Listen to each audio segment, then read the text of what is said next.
is our homage to Black History Month, and we performed it twice at IVCC in the afternoon at the main campus and last night, and now we're performing it here. And we are sponsored by IVCC and Friends of the Streator Library. On Monday, we are performing the Kids Club. Drama Club is performing their something like 10th annual Dr. Seuss-a-thon. And they're doing 2 plays, The World According to Seuss and Red Fish, Blue Fish.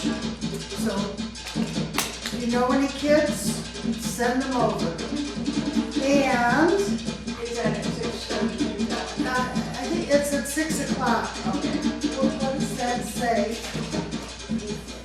I have it on the back, Okay. but I'm pretty sure it's at 6, and we don't want to miss your grand. 6 o'clock.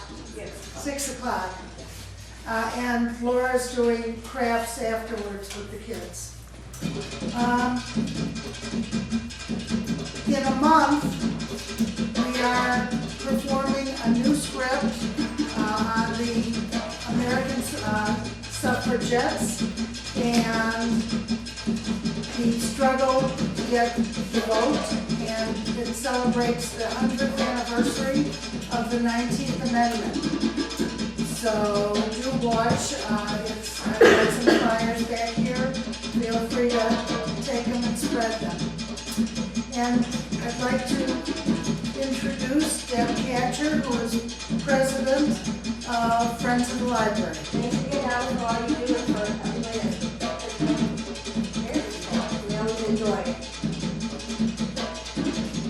Next, just sound off.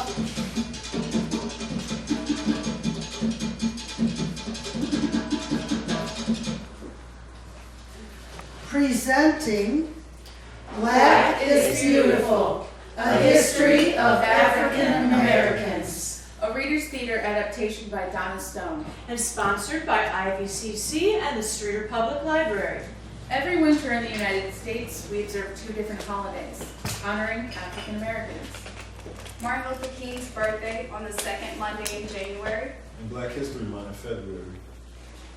But why is it so important to honor this group of people who emigrated here from Africa, when America is known as the melting pot, a land of immigrants, hailing from many different countries and cultures? After all, isn't America known for its freedom of opportunity?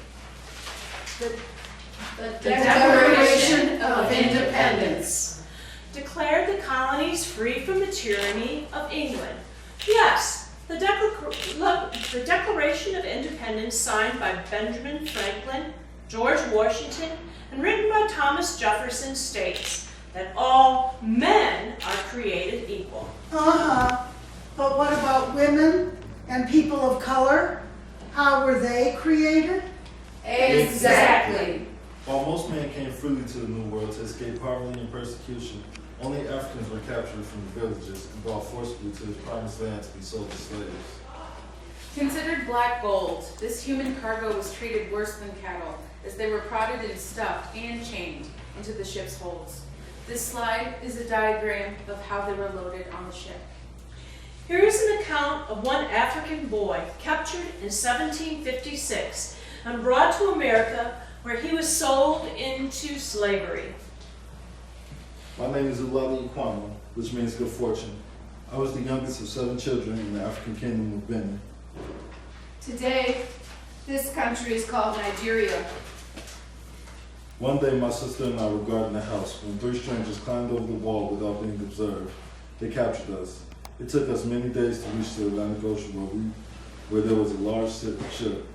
On board, to my horror, I was handled and tossed up to see if I was a sound body. I was persuaded that I had gotten into a world of bad spirits and that they were going to kill me. Instead, I was flown below deck. The odor of so many people living in their own waste was so bad I could not eat. When I refused food, I was tied down and beaten. I did not understand what was happening to me or why. I was told that we were being taken to the white man's country to be sold, white man's country to work. I feared I would be put to death. I had never seen such instance of brutal cruelty. One white man was flogged so unmercifully with a large rope that he died, and his body was thrown overboard. Almost half of every cargo of slaves died during the 6-week journey across the Atlantic. However, Olada did survive the voyage and was later sold to a British naval officer. Unlike most slaves, he was allowed to read and write. At the age of 21, he was able to buy his freedom. His autobiography was published when he was 40 years old. It became one of the first personal accounts of being captured, sold, and enslaved. It became a bestseller. Olada devoted the rest of his life to eliminating slavery. It was legal to own slaves. The early colonists, especially those living in the South, growing tobacco and cotton, discovered that slaves were the cheapest form of labor. Even George Washington and Thomas Jefferson owned slaves. In the words of Thomas Jefferson, blacks are inferior, not totally human. Therefore, blacks can experience love in ways that inspire the imagination. Therefore, they couldn't write poetry. So how could one explain Phyllis Wheatley, who was brought to America when she was only 9, still missing her 2 front teeth? Her name was not even her own. Her first name came from the name of the slave ship that dragged her to America, and the last was the name of her master, John and Mary Wheatley. Her poems were about freedom, faith, and God. They were also about the growing tensions between England and the colonies. Sometimes they were about the death of children. Here's one of her freedom poems written in 1722. Should you, my lord, peruse my song, wonder from whence my love of freedom sprung, by feeling hearts alone best understood, I, young in life, by seeming cruel fate, was snatched from Afric's fancy seat. What pangs, excruciating, must molest, what sorrows labor in my parents' breast. Steel that I should, by no misery moved, that from a father seized his babe beloved. Such my case. And can I then but sway, others may never feel tyrannic sway. Phyllis was then paraded before society in Boston. Why, she even had an audience with George Washington in 1776. She was taken to London, where publishers and critics praised her poems. She was never set free until the death of the Wheatleys. She was then married, had 3 babies, who all died in babyhood. She got divorced and died at poverty at the age of 31. Even 100 years after her death, she was still known as The mother of black literature in America. Often slaves were separated from their families. They were forced to work long hours for no pay. Their food consisted of scraps and leftovers. Their clothing was rags and hand-me-downs. Music became a way to ease their misery. Gonna jump down, turn around, pick a bale of cotton. Gotta jump down, turn around, pick a bale a day. Gotta jump down, turn around, pick a bale of cotton. Gotta jump down, turn around, pick a bale a day. Oh Lordy, pick a bale of cotton. Oh Lordy, pick a bale a day. Oh Lordy, pick a bale of cotton. Oh Lordy, pick a bale a day. Instead of the beautiful plantations in which their owners lived, slaves were forced to inhabit tiny cabins with dirt floors. They were not permitted to marry or have families. Education was forbidden, and it was considered illegal to read or write. Cruelty was common. Slaves were often whipped or tortured, and there were no laws to protect them. Again, music was their salvation and their way out of their misery. In fact, they often communicated secretly through their music. Here is an old slave spiritual. Joshua fought the battle of Jericho. Joshua fought the battle of Jericho, Jericho, Jericho. Joshua fought the battle of Jericho, and the walls came tumbling down. Many slaves, desperate for freedom, tried to run away, and if they succeeded, they escaped through rivers and swamps like those shown in this picture. They would hide in the swamps along riverbanks, in forests, and in mountains.